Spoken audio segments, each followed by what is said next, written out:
If you were here last week, you heard us talk about this whole blessing picture, the idea that you create a ripple effect with what you do in the lives of people who need desperately know that they matter. I've had people ask me over the last week why that's a big deal. And so I'll just tell you a little bit of my story. When I was 26, I was well educated. I was prepared for a career. I was newlywed. And I had zero confidence. I'd had confidence. If you had met me in college, you would have probably said I had too much confidence, that there was an edge, there was an arrogance or whatever that was a part of that. But I went through this period of time that I still don't fully understand, except to say I think it was a depression. The confidence I'd had was gone. I was confident in what kind of husband I could be. I knew I loved Kelly. I was confident in my parents' love for me. But from a professional standpoint, I was toast. I'd been a competitive speaker. I had been trained in those kinds of tools and skills, and yet I was developing a speech problem. I was reversing consonants from work. I was from those words just changing around. I was stammering. I would be blocked. And if you can imagine, it's a little hard to do my job if that's kind of the norm. And I began to be terrified that my mouth had betrayed me and that I would never get that ability back. It was a small startup church up in the north side of Dallas, and I received an invitation to come and talk to them about doing an internship, just an internship. A few hours a week, finishing up school.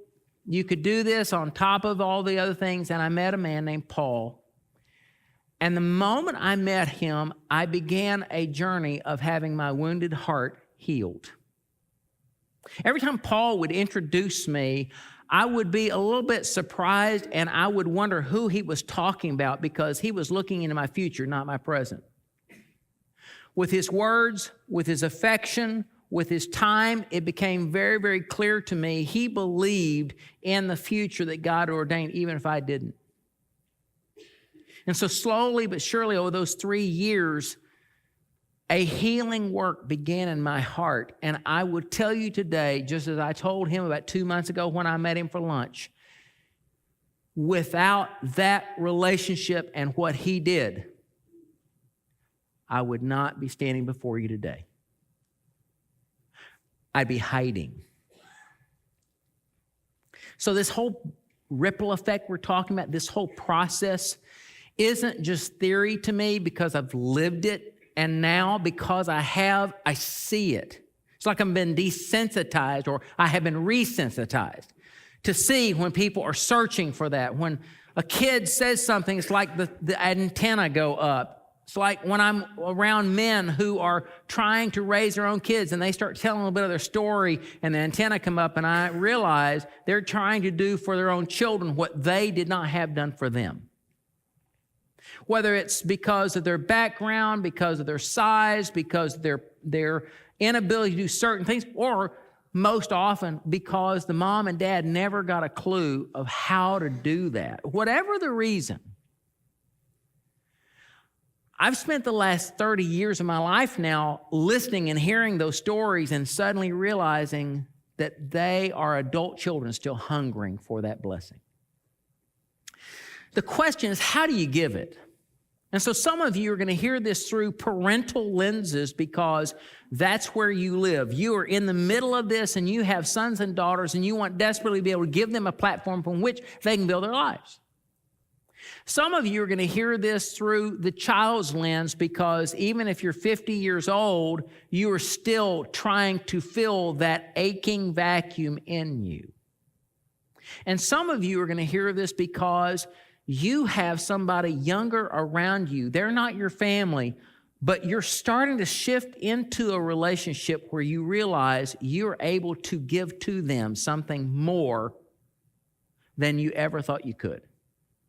And for all those, today is going to be very, very practical, and it's going to answer, how do you create that ripple effect? What's the mechanic of that? So to tell you that, I want you to turn back in the Old Testament to Genesis 27 today. We're going to look at an Old Testament passage, and we're going to look at a New Testament passage, and you're going to see some parallels in this.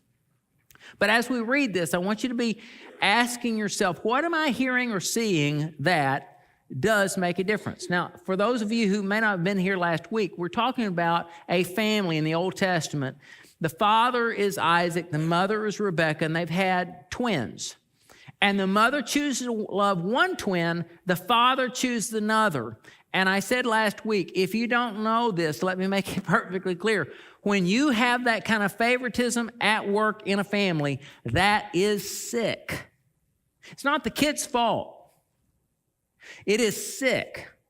And if you have grown up in that kind of family system and you thought there was something wrong with you, or you thought, well, maybe this is just normal. Even if it is normal, I don't care if everybody else has the flu. I don't want it. I don't care if everybody else is dysfunctional. I don't want to be dysfunctional. And so today, it is my heart's desire that you find some tools today that you can use. And if you are still looking for that and trying to figure this out, I want you to know that I became a disciple of Paul in the blessing-giving business for a reason. Genesis 27, you find out that Rebekah has colluded with Jacob to trick Isaac. Isaac has said to his son Esau, you go out and hunt and bring me something of your game, fix the meal I really like, and I'm going to give you my blessing. Rebekah and Jacob overhear this, and so they start conniving. They figure out how to get some food together, and they dress him in Esau's clothes and put animal skins on his arms so it feels like, and they're going to trick Isaac. And sure enough, Esau takes off. And just a few minutes later, Jacob comes in, and he begins the masquerade. And this is where we pick up in verse 26. Isaac said to Jacob, please come a little closer and kiss me, my son. Now, part of that is a blessing thing to do, but he's trying to figure, are you really who I think you are? And so he comes close. Jacob went over and kissed him. And when Isaac caught the smell of his clothes, he was finally convinced, and he blessed his son. He said, the smell of my son is like the smell of the outdoors, which the Lord has blessed. He thinks it's Esau. And so then you have these words. Verse 28, from the dew of heaven and the richness of the earth, may God always give you abundant harvest of grain and bountiful new wine. May many nations become your servants, and may they bow down to you. May you be the master over your brothers, and may your mother's sons bow down to you. All who curse you will be cursed. All who bless you will be blessed. Isaac gives us a picture of this focused attention, this focused affection, and this focused affirmation that make up the blessing. That's the Old Testament picture. Now, fast forward to the New Testament. You have Jesus talking in the book of Matthew. In fact, if you want to turn there with me, Matthew chapter 19 gives us this picture, and it's a scene that is usually subtitled in your modern translations, Jesus blesses the children. And the situation is this. The disciples are seeing these parents come, and the parents are seeing Jesus do these incredible things, and they want him to bless them. And so you pick up in verse 13, one day some parents brought their children to Jesus so he could lay hands on them and pray for them. But the disciples scolded the parents for bothering him. But Jesus said, let the children come to me. Don't stop them, for the kingdom of heaven belongs to those who are like these children. And he placed his hands on their heads and blessed them before he left. And I want you to see that because this is non-parental blessing. So many of you are thinking in terms of family, but I want you also to expand that so that you're thinking about your peers, people who are just younger than you. At the high school hour, I'll be talking to seniors saying, you have 7th graders and 8th graders that are coming into your midst. Are you looking for ways to be a blessing to them? And I believe that many of you are in jobs where someone is apprenticing with you or interning with you, or somebody's just coming into that career, and you are in a position, if you see that need, to be able to step alongside after some time and be a part of this too. So Old Testament and New Testament, they both show us the tools for giving that blessing or creating that ripple effect. And so let's be very, very practical. The very first one is attention. It's intentional time. Isaac had told Esau, I want you to do this because I want you to come back and we have some business to take care of. I want to give you the blessing. Jesus, it says, stopped what he was doing. He created an island for these children coming to him. It mattered. And he proved it through his time. And frankly, when we want to give the blessing, whether it's to our children or anybody else, there's no shortcut or substitution for intentional time. And many of us will have to look at our scheduled lives, our busy lives, and carve out these pauses, carve out those appointments, because it won't just happen. It's intentional time. Second part is affection or intentional touch. By the way, I'll just let you know, when it was Paul, it was the hand on the shoulder, pat on the back, the firm handshake. There were affections and embraces in that weren't parental. But man, they spoke volumes. For you as parents, your kids long to have your affection until they reach a certain age. And at that age, they want it, but they just don't want anybody to see it. And kids, I'll just tell you, that makes it really confusing for parents trying to figure out when is it okay, when is it not. So I just erred on the side of I'll just bowl over my kids, and if they say, Dad, I'll back off. That affection is huge. In fact, every single picture of blessing in the Bible includes intentional touch. Now, Gary Chapman wrote a wonderful book years ago called The 5 Love Languages, and he talks about how you communicate, and he lists 5 ways. 1, words of affirmation, meaningful touch, which I think is critical, acts of service or kindness, gifts, especially symbolic gifts, and quality time. And he reminds us we can't have quality without quantity. But you look at all these, and every single one of those includes some kind of act of affection from you toward them. And all the biblical pictures of it include touch. When you tussle your kid's hair, when you put your arms around them,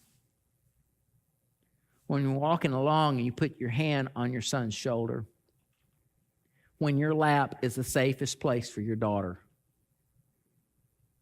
all those are meaningful ways of touch. And they communicate more than just physical contact. They are saying, I want to be with you. I am glad to be associated with you. But they're physical, they're visible, they're things that they can see. Almost every one of these pictures, Jacob calls his son close to him, and he would have, if it had been Esau, he still would have done it. If he'd known that it was Jacob, it would have been a different story because he didn't want to bless him. But he was coming close, not just a test, but once he does, you have the kiss between the father and son. You have that closeness, and in the intimacy of that touch, he delivers it. Jesus, he calls the children to him, and you see it describing him placing his hand on their heads. That was the cultural, congruent picture of the New Testament. To me, it was the ability, especially with sons, to put my hand on the shoulders or take a firm handshake and pull them to me. For grown men, sometimes it's just a pat on the shoulder. It is that connection that says, I want to say something to you that's really important. Affection. You have to have some kind of careful affection. Appropriate, attentive affection communicates that ripple effect. Third, and this is the one I think most of us know, but some of us don't, and it's the affirmation, intentional words. We can't miss this. You have to communicate, and you have to use words. There's an affirmation of him. The first thing you see is there's an affirmation of Isaac himself. Isaac is saying to Jacob, even your smell is good. Now, I think about that, and I'm thinking, you obviously never had 14-year-old boys. You know what I'm saying? Hormones are raging. There's this. Remember that? You're going through the stage. It's like man, your son, no matter how many showers he takes, he just never does smell quite good anymore. You get used to it. Girls, they always smell good. I don't know what the deal is, but there's this picture that says, even your smell is precious to me. There's an affirmation of who he is. It's not what he's done. It's not his accomplishment. It's because he is. It says, Jesus even said this about the children. He says, look, the kingdom of heaven belongs to those that are like these children. They hear him say that. And then when he puts his hands on them, it says he blessed them. And there were certain Jewish traditions of giving your blessing to younger boys and girls. He does it, but you have to use those words. Second part of that is that the blessing usually has a specific hope that's oriented toward the future. I see what is coming, or I bless what your future will be. I know you'll make a difference. I know you'll be able to be the kind of person of character that will be a blessing to other people. It's that positive affirmation. For me with Paul would say things to people about me that I did not think were true. In fact, today, I know they weren't true. The intention was there, but the product, the production of it wasn't there. But I would tell you that loyalty and caring and teaching, all that came out of the future tense he spoke about me. Isaac says it to Jacob. May these things be true in your future. You got to use words. Words are essential. You wipe it however you want it, however you decide to phrase it, but those words, those intentional words of affirmation, both about them as people and their future, are huge. And that's true if they're your children, your grandchildren, your nephews, your nieces, the intern at work, somebody comes alongside, a neighbor. Anytime you have that chance to do the ripple effect, your words are essential. My mom had two parents that lived into their 90s. My grandfather evidently was pretty firm in a lot of ways, and my mom recalled a story from me when I reached adulthood. She said, I made the mistake of asking my father if he loved me once. I said, I couldn't imagine that. Why? What do you mean by that? You made a mistake once. My father gritted his teeth and said, I put a roof over your head, I put clothes on your naked body, and I put food on your table. What do you think? I picture the Disney bottom lip quivering and the eyes growing bigger and tear-filled. And he still didn't say it. Until about the time he turned 90. Bedridden. My mom leaned over him and said to him, Papa, I love you. And for the first time in her life, she heard, I love you too, honey.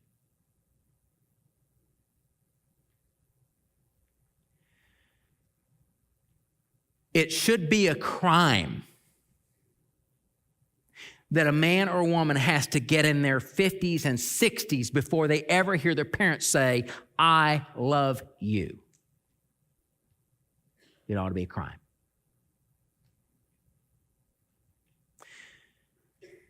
Your words, you can demonstrate that any way you want, but at some point you've got to lay it on the line and be really, really clear. I see this in you. I'm proud of you.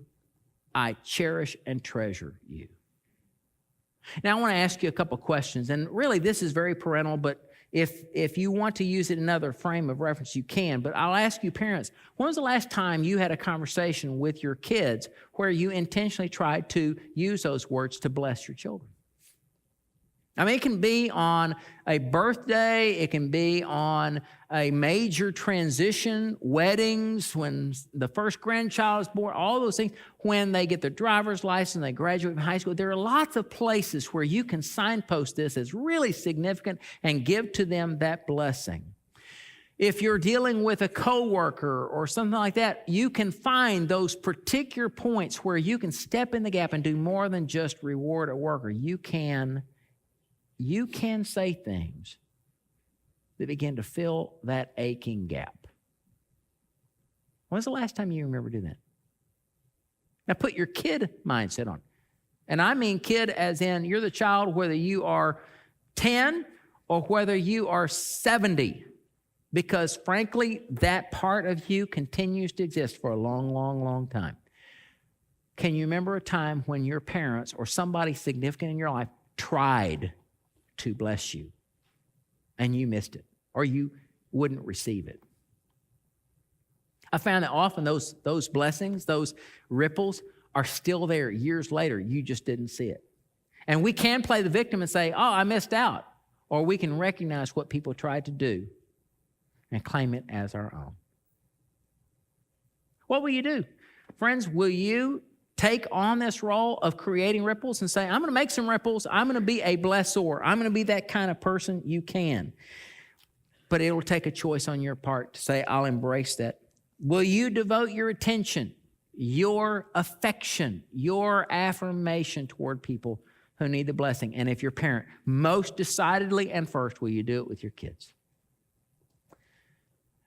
Will you allow people in your space to bless you, to give to you that for which you hunger? You just don't know if you can accept it. Will you take it when it comes?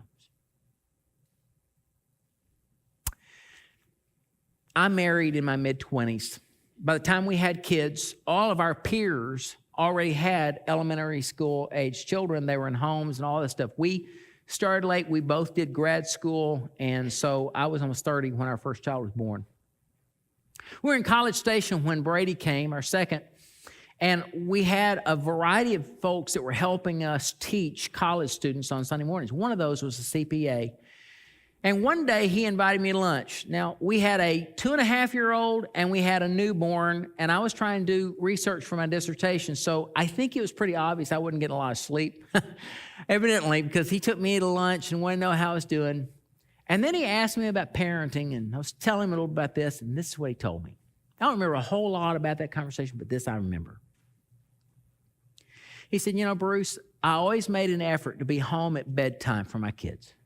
Even during tax season, if I had to run home for bedtime and go back to work, I did it. And when they were little, I started saying something to them.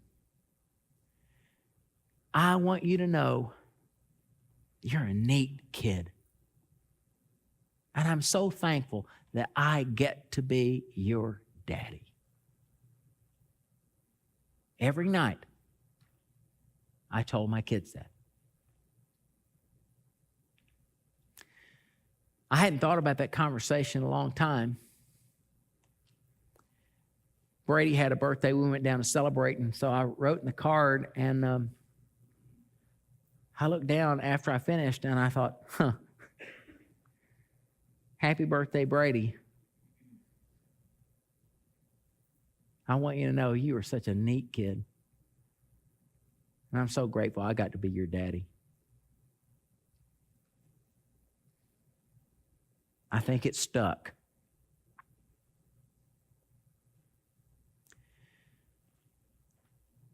You have a chance to make ripples of greater impact than you realize. Every single one of you. And if you find that you have this empty vacuum in your heart, this missing piece, this frustration, I want you to know that the blessing can be found in other places besides your parents. In fact, we're going to talk about that 2 weeks from today very specifically. But I want to know, would you be open to it if it came? You have to decide. Sometimes we get so tired or so bitter, or we put up the walls to protect ourselves because we have been hurt that we can't hear it when it's coming. And I'd ask you today to begin to drop that guard so that God could do some healing work in your life. For those of you who are old enough to start to have younger people around you, you're in a role where you have advanced in your career and you're starting to see these younger guys, younger women come alongside. I want you to know there may be some of those that need desperately what you will do because you earn their respect and you step into that role to say, I think the world of you and I'm very proud of you. And to foresee what's coming in the future out loud with them. It will be huge for them. I know. Because I'm standing here today because of a man named Paul who took my broken heart and sutured it with his words and sutured it with his time and sutured it with his affection.